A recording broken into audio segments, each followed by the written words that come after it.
Также Айсан Николаев принял участие в торжественном открытии нового здания Харанской спортивной средней общеобразовательной школы имени Игнатьева в селе Петровка. Двухэтажное здание с интернатом общей площадью более 5000 квадратных метров рассчитано на 220 учащихся. В школе предусмотрены медицинский кабинет, библиотека, спортзал, кабинеты технологии. Классы оснащены новейшим оборудованием. При учебном заведении действуют спортивные секции вольной борьбы и бокса. Обучаются дети из разных наследников республики. Для них построили интернат на 50 мест. Айсан Николаев коллективу школы вручил подарок – сертификат на 100 экземпляров художественной литературы. То, что школа введена, это на самом деле очень большое достижение нашей строительной индустрии.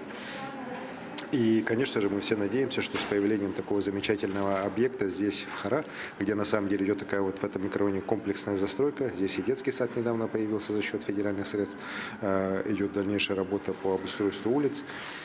И мы надеемся, что как раз это даст мощный импульс и развитию в целом села, ну и, конечно, повышению качества образования, что для нас абсолютный приоритет.